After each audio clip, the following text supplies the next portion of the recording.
नीतीश कुमार की शारीरिक मानसिक हालत ठीक नहीं है कि सब लोग एक ही जैसा हो जाए।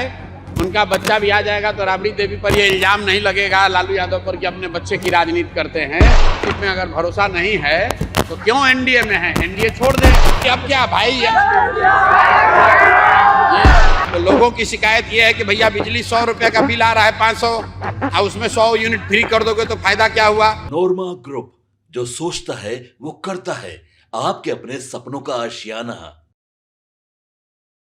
प्रशांत किशोर ने सिवान में अपनी बिहार बदलाव यात्रा के दौरान एक जनसभा को संबोधित किया और फिर पत्रकारों से बातचीत। इस बातचीत में उन्होंने एनडीए के नेता उपेंद्र कुशवाहा और मुख्यमंत्री नीतीश कुमार पर जमकर निशाना साधा। उन्होंने दो टूक अंदाज में कहा कि अब नीतीश कुमार का राजनीतिक सफर खत्म होने वाला है और ये विधानसभा सत्र उनके जीवन का आखिरी सत्र साबित होगा। सबसे पहले उपेंद्र कुशवाहा को लेकर उन्होंने तीखा तंज कसा। दरअसल हाल ही में उपेंद्र कुशवाहा ने बयान दिया था कि नीतीश कुमार के बेटे निशांत कुमार को जदयू की कमान संभालनी चाहिए। इस पर पीके ने कहा कि अगर कुशवाहा को नीतीश कुमार के नेतृत्व पर भरोसा नहीं है तो फिर वो एनडीए में क्यों बने हुए हैं। नीतीश कुमार की आलोचना कर रहे हैं लेकिन उन्हीं की मदद को से राज्यसभा सांसद बने। अब अगर नीतीश कुमार से ही भरोसा उठ गया है तो फिर उन्हें एनडीए और राज्यसभा दोनों ही छोड़ देना चाहिए। प्रशांत किशोर ने कहा कि आप एक तरफ नीतीश कुमार को ही राज्यसभा भिजवाएं, फिर उन्हीं के नेतृत्व को नकारे, ये दोहरा मापदंड नहीं चलेगा। कोई नेता ईमानदार है और उसे किसी पर भरोसा नहीं है तो सबसे पहले उसे अपने पद और गठबंधन से इस्तीफा देना चाहिए। कुशवाहा अगर नीतीश कुमार से नाखुश है तो उन्हें साफ तौर पर एनडीए से बाहर निकल आना चाहिए और अपनी अलग राजनीतिक राह चुननी चाहिए। इसके अलावा प्रशांत किशोर ने नीतीश कुमार पर भी जमकर हमला बोला। उन्होंने कहा कि बिहार विधानसभा का जो सत्र अभी शुरू हुआ है वह नीतीश कुमार के राजनीतिक जीवन का अंतिम सत्र होगा। उन्होंने साफ कहा कि इस बार चुनाव के बाद नीतीश कुमार फिर से मुख्यमंत्री नहीं बन पाएंगे। जनता अब उन्हें एक और मौका देने के मूड में नहीं है। उन्होंने नीतीश कुमार को थके हुए और पुराने नेता की संज्ञा दी और कहा कि बिहार की जनता अब बदलाव चाहती है। उन्होंने कहा कि नीतीश कुमार ने भले ही कई साल बिहार की सत्ता संभाली हो लेकिन अब उनका दौर खत्म हो चुका है। लोग अब उनके पुराने वादों और भाषणों से थक चुके हैं। राज्य में बेरोजगारी, पलायन, शिक्षा की दुर्दशा और स्वास्थ्य सेवाओं की हालत देखकर जनता अब किसी और पर भरोसा करना चाहती है। उन्होंने दावा किया कि आने वाले विधानसभा चुनाव में नीतीश कुमार और उनकी पार्टी का प्रदर्शन बेहद कमजोर होगा और शायद उन्हें नेता विपक्ष बनने का भी मौका न मिले। आपको बता दें कि प्रशांत किशोर ने नीतीश कुमार के बेटे निशांत कुमार को जदयू में लाने की तैयारी पर भी चुटकी ली है। उन्होंने कहा कि यह केवल सत्ता को बचाने की कोशिश है। जब एक नेता खुद कमजोर पड़ जाता है तो वह अपने परिवार के सदस्यों को सामने लाकर राजनीति को एक पारिवारिक व्यवसाय बनाने की कोशिश करता है। उन्होंने कहा कि बिहार की जनता परिवारवाद और पुराने नेताओं की राजनीति से ऊपर उठ चुकी। लोग अब नए विकल्प की तलाश में हैं और जन स्वराज इस विकल्प के तौर पर तैयार खड़ा है। प्रशांत किशोर ने दावा किया कि उनकी बिहार बदलाव यात्रा से जनता का विश्वास बढ़ा है। हर जिले में लोग उनसे मिल रहे हैं, सवाल कर रहे हैं और उम्मीदें जता रहे हैं। उन्होंने कहा कि बिहार का युवा आज बदलाव चाहता है।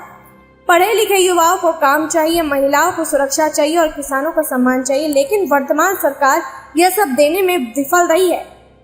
केवल जाति की राजनीति और खोखले नारों से अब जनता को बरगलाया नहीं जा सकता। नीतीश कुमार की राजनीति अब केवल सत्ता बचाने तक सीमित हो गई है। वे बार बार पाला बदलते हैं, कभी बीजेपी के साथ जाते हैं तो कभी आरजेडी के साथ। यह राजनीति का कौन सा सिद्धांत है? क्या जनता ने उन्हें केवल जोड़ तोड़ करने के लिए वोट दिया है? प्रशांत किशोर ने कहा कि आज नीतीश कुमार की छवि एक भरोसेमंद नेता की नहीं बल्कि एक अवसरवादी नेता की बन चुकी है। लोग अब उन्हें गंभीरता से नहीं लेते। नीतीश कुमार के सेहत को लेकर के सवाल उठाइए और बोलिए कि निशांत को गद्दी सौंप देना। भाई ऐसा है कि नीतीश कुमार की शारीरिक मानसिक हालत ठीक नहीं है। ये बात कोई नई बात नहीं है। करीब करीब सभी राजनीतिक दल और बिहार के सभी नागरिक इस बात की जानकारी है। अब राबड़ी देवी ये कह रही हैं कि उनके बच्चे को सत्ता सौंप देनी चाहिए। वो इसलिए कह रही हैं ताकि सब लोग एक ही जैसा हो जाए। उनका बच्चा भी आ जाएगा तो राबड़ी देवी पर ये इल्जाम नहीं लगेगा लालू यादव पर कि अपने बच्चे की राजनीति करते हैं। इसीलिए चाहते हैं कि नीतीश कुमार भी जाते जाते बच्चे को परिवारवाद का आरोप लालू जी पर खाली अकेले न लगे, उस पर नीतीश कुमार भी शामिल हो जाए।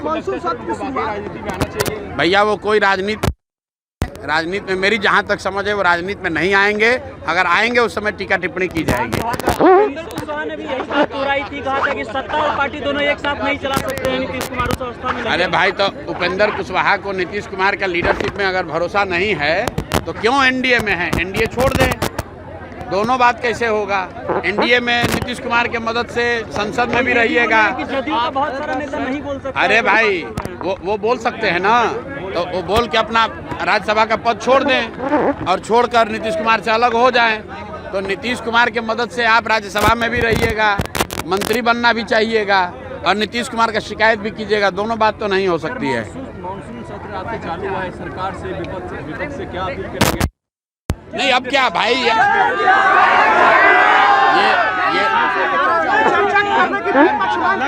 ये अंतिम सत्र है और नीतीश कुमार के लंबे राजनीतिक कैरियर का ये अंतिम सत्र है, जबकि वो सत्र में मुख्यमंत्री के तौर पर, विधानसभा के नेता के तौर पर वहां जाएंगे, क्योंकि इसके बाद नीतीश कुमार की राजनीतिक पारी का खात्मा हो जाएगा। इसके बाद विधानसभा के नेता के तौर पर नीतीश कुमार को आगे काम करने का अवसर जनता नहीं देने वाली है। विधानसभा के लिए कह रहे हैं बिहार में, जैसे बिजली बिल का क्या कुछ कहिएगा? अरे मेरे भाई, 20 वर्ष से नीतीश कुमार मुख्यमंत्री हैं और हर हफ्ते कैबिनेट की बैठक होती है। 20 वर्ष में जो काम नहीं किया, अब 20 हफ्ता बचा हुआ है। अब जनता को लॉलीपॉप देने से कोई फायदा नहीं है। जनता ये देख रही है कि बिहार में बच्चों के लिए शिक्षा नहीं है, रोजगार नहीं है। बिजली बिल जो बात हो रही है, नीतीश कुमार का नाम है यहाँ पलटू राम, तब बिजली बिल पर भी अब बन गए पलटू राम। खुद सदन में खड़ा होकर नीतीश कुमार ने एक बार नहीं कई बार कहा कि मुफ्त में बिजली देना बहुत गलत बात है। खैर, अगर मान लो बिजली अगर उन्होंने 125 यूनिट फ्री करने की बात कही है, तो लोगों की शिकायत ये है कि भैया बिजली 100 रुपये का बिल आ रहा है 500, और उसमें 100 यूनिट फ्री कर दोगे तो फायदा क्या हुआ? लोग ये चाहते हैं कि उनका स्मार्ट मीटर जो प्रीपेड है वो प्रीपेड नहीं होकर पोस्टपेड होना चाहिए। लोग ये चाहते हैं कि बिजली का गलत बिल नहीं आना चाहिए। 100 यूनिट आए, फ्री मिले या उसका पैसा लगे, लेकिन आप 100 यूनिट फ्री में दीजिएगा और 100 यूनिट के बाद 2 रुपये की जगह 4 रुपया लीजिएगा। ये बात जनता समझ रही है, जनता बेवकूफ़ नहीं है। विधानसभा को आप घेराव करेंगे, आपने कहा था। पार्टी का निर्णय है, पार्टी घेराव करेगी, पार्टी वाले घोषणा करेंगे।